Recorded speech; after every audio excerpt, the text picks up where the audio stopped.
Olá a todos, meu nome é Douglas Pascoal, eu sou psiquiatra e sou perito da Universidade Federal de Juiz de Fora. Nessa semana do servidor eu vou trazer uma apresentação para vocês então do produto do meu mestrado, que se intitulou Custos Indiretos do Adoecimento Mental em uma Instituição Federal de Ensino Superior. Foi um mestrado orientado pelo professor Alfredo e feito pelo Programa de Saúde Coletiva da própria Universidade Federal de Juiz de Fora. Então, introdutoriamente, para a gente poder dimensionar as questões relativas aos transtornos mentais. A gente sabe que os transtornos mentais do comportamento, eles se caracterizam por uma condição clínica que vão impactar, de um modo geral, as funções psíquicas, produzindo prejuízos, né, em funções específicas, a exemplo do pensamento, do humor, do pragmatismo, e, consequentemente, não raramente, isso vai provocar um prejuízo do funcionamento social, afetivo e o funcionamento do trabalho. Então, para a gente dimensionar, em 2017, tanto no mundo quanto no Brasil, os transtornos mentais representavam a segunda maior causa de anos vividos com incapacidade. As doenças mentais, elas reduzem a expectativa de vida em até 10 anos, aumentam a mortalidade em até 2 vezes em relação à população geral e tiveram custos econômicos estimados em 2010 de aproximadamente 6,84 trilhões de reais no mundo inteiro. Assim como no regime geral da Previdência Social, nos regimes próprios, os transtornos mentais eles também são responsáveis como uma das principais causas de afastamento do trabalho, o que a gente aqui está chamando então de absenteísmo. Então, os transtornos mentais, em função das licenças, das aposentadorias, da morte dos trabalhadores, de pensões decorrentes de morte, eles levam a alto custo econômico, tanto no regime geral da Previdência Social, representado aqui pelo INSS, quanto nos regimes próprios da Previdência Social, que é o regime que vai gerir, então, as concessões relativas aos servidores públicos, federais, estaduais e municipais. Então, esse trabalho, ele é feito desde o ponto de vista, né, das concessões, desde o ponto de vista de um direito adquirido, que é o direito, né, relativo à Seguridade Social, que está previsto na Constituição Federal de 88, e que tem como tripé, né, a Previdência, a Assistência Social e a Saúde. É um modelo de proteção social baseado no modelo beveridiano, modelo inglês, e tem como características, né, ser institucional, público, baseado no princípio de justiça e traduzido em direito legal garantidor de um benefício mínimo vital previsto no orçamento. Ou seja, se o servidor ele fica adoecido por algum motivo de saúde, ele tem garantido ali, então, um recurso financeiro, no caso aqui o próprio salário, no caso do servidor público federal, e para poder se manter, né, durante esse período, poder se recuperar e voltar ao trabalho, ou seja, ele é assistido aí por um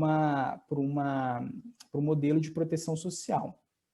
Então, a Lei 8.112/90, né?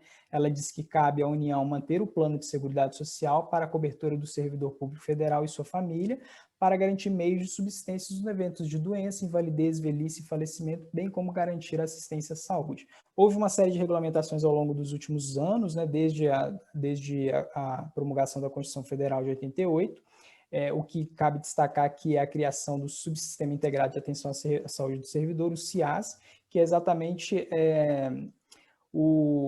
a parte dos órgãos, né, federais onde vão ser realizadas as perícias e vão ser avaliadas essas concessões, inclusive as licenças para tratamento de saúde, enfim, aposentadorias para invalidez e outros tipos de benefícios garantidos pelo sistema de seguridade social do servidor público federal.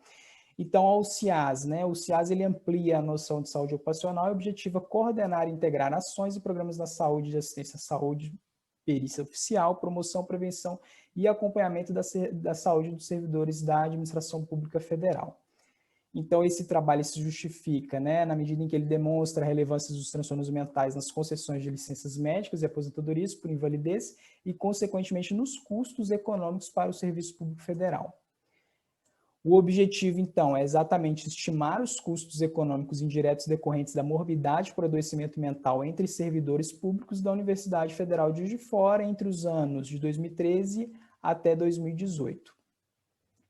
Nós utilizamos aqui como método aquilo que, né, que a gente chama na avaliação econômica em saúde de estudos de custo de doença, cost of illness, que analisa exatamente a carga econômica total de uma doença no contexto individual ou no contexto da sociedade, ou seja, um custo econômico, né, para o indivíduo ou para a sociedade. Aqui no nosso estudo é um custo para a sociedade, uma vez que há a manutenção do salário do servidor, que é custeado pelos impostos que são pagos por toda a população.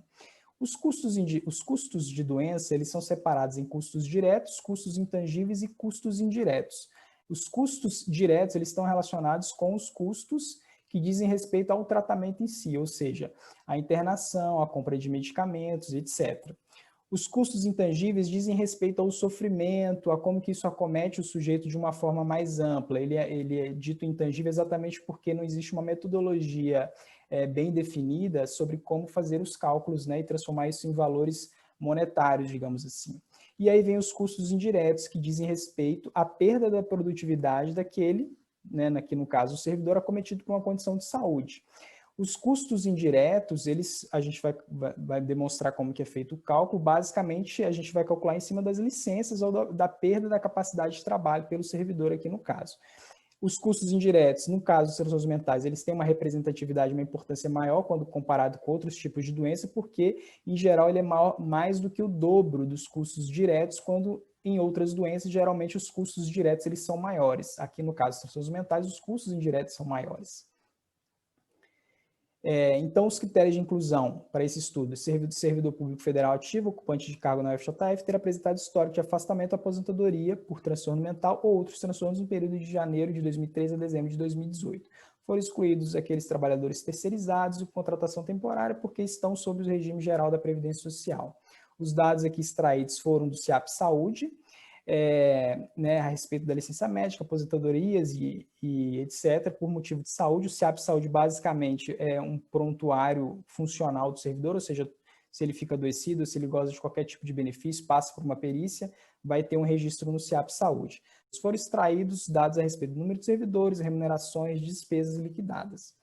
Então, foi utilizada a abordagem do capital humano, que é um modelo de medição de custos indiretos através da estimativa de valores de salário e perda de produtividade causada por doença, incapacidade ou morte. Os componentes desse cálculo, eles vão ser a taxa salarial e o tempo de trabalho perdido. Então, alguns resultados. O que a gente verifica aqui é que o número quantitativo de servidores da UFJF aumentou ao longo do último ano, né, dos últimos anos, desde 2013 até 2018. Quando a gente avalia, então, os dias concedidos de licença para licença médica de servidores, o que a gente verifica é que em todos os anos, de 2013 a 2018, os transtornos mentais eles foram os maiores responsáveis por dias de trabalho perdido, seguido ali de doenças musculoesqueléticos e neoplasias, enfim, intercalando ali com outras causas. Mas o que fica aqui para a gente é que realmente no Serviço Público Federal, na UFJF, os transtornos mentais são os mais importantes, né, em termos de licença. Quando a gente avalia os percentuais relativos aos dias de trabalho perdido das 5 principais causas de afastamento nesse período, a gente verifica que os transtornos mentais e comportamentais eles foram responsáveis por 40% desses dias concedidos de licença, né, dias de trabalho perdido.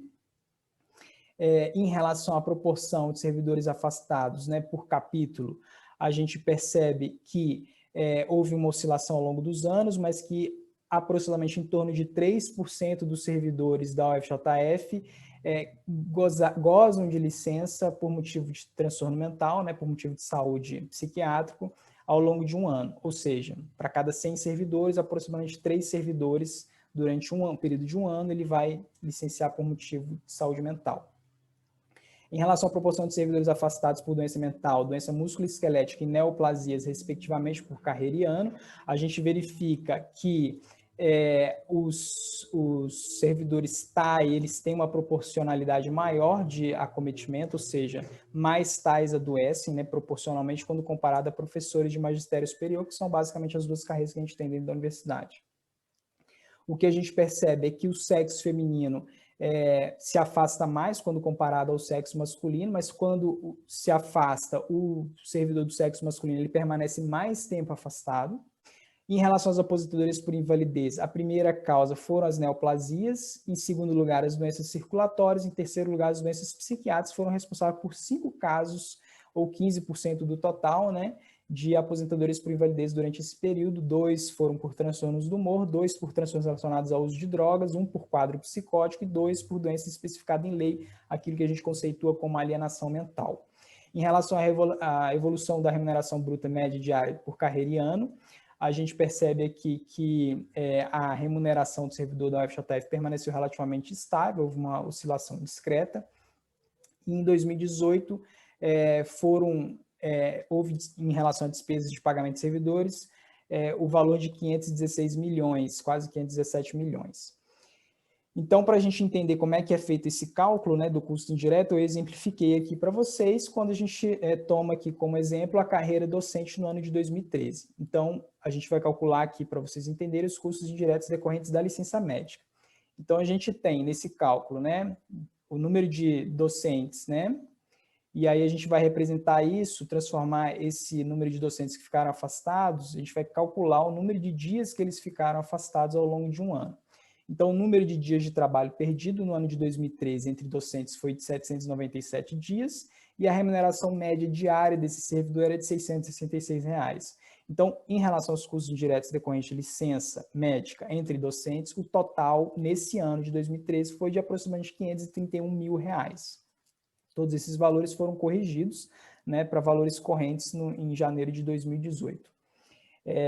Em relação à licença médica, então aqui nós temos os custos totais, né, de ambas as carreiras. Em primeiro lugar, os transtornos mentais e do comportamento, né, porque naturalmente eles foram responsáveis pelo maior número de dias concedidos de licença, e isso obviamente representaria um maior custo. E esse custo ao longo desses 6 anos foi de aproximadamente 12 milhões e meio de reais. Os custos indiretos foram maiores entre tais, 6,5 milhões, no sexo feminino, 7,5 milhões, e no ano de 2017, quando o custo foi de aproximadamente 2,3 milhões de reais. Quando a gente avalia o custo, né, indireto decorrente, e a gente separa isso por tipos de transtorno mental, que a gente percebe que os transtornos ansiosos e os transtornos do humor têm uma representatividade muito maior quando comparado aos outros transtornos. Então, aí 58% e 35% dizem respeito exatamente aos custos dos transtornos de humor e os transtornos ansiosos. 3%, que seria a terceira causa aí, os transtornos relativos ao uso de drogas, álcool e drogas. Em relação às aposentadorias, os transtornos mentais, quando a gente calcula o custo, eles foram a quarta principal causa, né? O quarto maior representativo de custo, que foi em torno de 1,4 milhões. Então, os transtornos mentais, eles tiveram um custo indireto total, somados o absenteísmo por licença e as aposentadorias por invalidez, de aproximadamente 13,9 milhões de reais nesse período, com custo indireto médio anual decorrente dos transtornos mentais avaliado em torno de 2,3 milhões de reais. Esses números eles são bastante substanciais, têm uma representatividade grande, a gente quer trazer e expressar exatamente a importância disso em termos financeiros, mas é claro que isso, né, quando a gente avalia esse número de uma forma direta, sem fazer comparativos, ele parece um número muito alto, e de fato ele é um número muito alto. Mas, se a gente comparar isso com a folha de pagamento anual dos servidores, equivale a mais ou menos 0,6%. Então, dependendo do ponto de vista, esse impacto ele parece maior ou menor. Cada servidor gozou, em média, 2,23 dias de licença médica por transtorno mental por ano. Isso é muito parecido com, né, aqui a gente trazendo alguns dados da literatura, muito parecido com o que acontece no Reino Unido. Os trabalhadores do Reino Unido ficam anualmente, em média, aproximadamente 2,8 dias afastados por transtorno mental. Os resultados epidemiológicos que a gente traz aqui, eles estão em consonância com a literatura, nos regimes próprios da Previdência, os transtornos mentais do comportamento estão entre as principais causas de absenteísmo também. Então, concluindo, né, esse estudo ele é um passo inicial para a construção de um corpo de evidências que demonstrem o potencial de retorno econômico de intervenções do campo de saúde mental de trabalhadores brasileiros. O que a gente quer fazer aqui é exatamente mostrar e expressar a questão do adoecimento mental em termos financeiros, porque a gente considerou, né, ao longo do nosso estudo e com base na literatura, que isso é muito pouco explorado, delegado a segundo plano em relação às questões que dizem respeito aos transtornos mentais entre trabalhadores. E no Serviço Público Federal isso tem uma representatividade muito grande. Então, trazendo isso para valores monetários, valores financeiros, a gente entende que a gente consegue expressar de uma forma que seja mais fácil ao gestor entender a dinâmica disso e entender a importância que isso tem, a importância de fazer investimentos na área de saúde mental e focar na atenção à saúde do servidor público federal para que isso não aconteça e, naturalmente, não gere um prejuízo, né, ou um custo econômico, aqui a gente está chamando de custo indireto. Nesse contexto, então, os CIAs são as unidades onde se realizam as perícias, elas podem exercer um papel privilegiado enquanto local, que para além do exercício pericial, nós pretendemos, então, promover a saúde e fortalecer a política de atenção à saúde e segurança do servidor público federal. É isso que eu tinha para dizer para vocês. Agradeço a todos. Quem quiser entrar em contato e entender um pouco melhor como foi feito o estudo, outros dados que a gente tem desse estudo e outros estudos que a gente tem feito nessa área, basta entrar em contato comigo. Aqui estão as referências. Agradeço a todos aqueles que disponibilizaram tempo aí para assistir esse vídeo.